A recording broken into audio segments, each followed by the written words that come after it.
Welcome to the Literary Titan podcast. In every episode, we dive into a book we've just read and share our thoughts, from best-selling authors to rising literary stars. We read it. Now let's talk about it.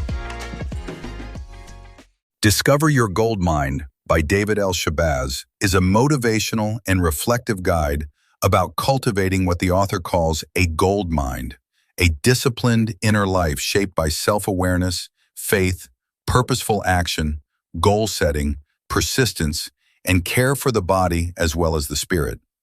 Shabazz moves from self-concept and perception to dreams, confidence, perseverance, character, health, income, and legacy, drawing on examples such as Maya Angelou, Joe Dudley, Tom Dempsey, Satchel Paige, Walt Disney, and Maurice Ashley to argue that success begins long before the visible achievement.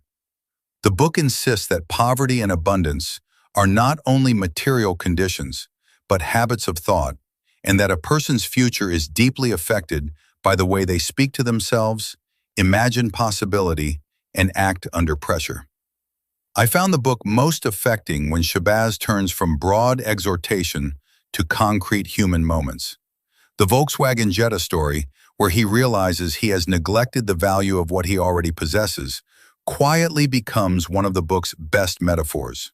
We often treat our minds like inherited property instead of sacred equipment.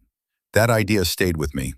So did the discussion of the Johari window, especially the unknown quadrant, because it gives the self-help material a welcome tenderness. It suggests that we are not merely broken things to be fixed, but undiscovered countries.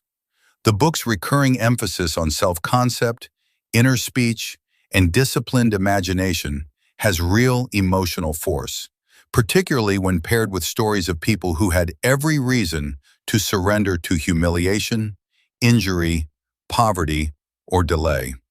The writing is warm, direct, and sermon-like, with the rhythm of a speaker who wants to reach the person at the back of the room. I admired that accessibility.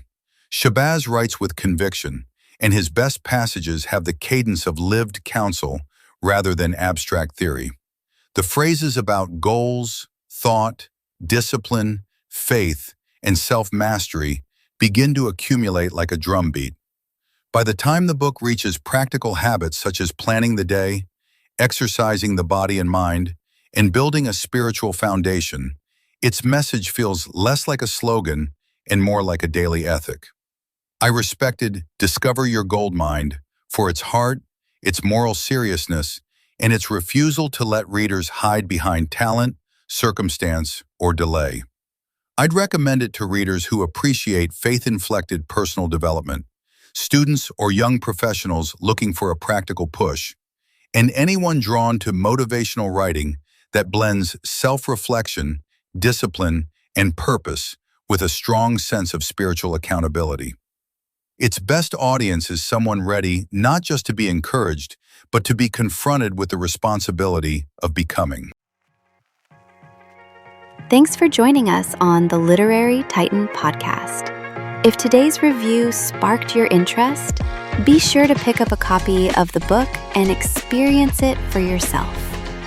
If you enjoyed the episode, don't forget to subscribe, leave a rating, or share it with a fellow book lover. Until next time, keep reading, not just to escape, but to grow.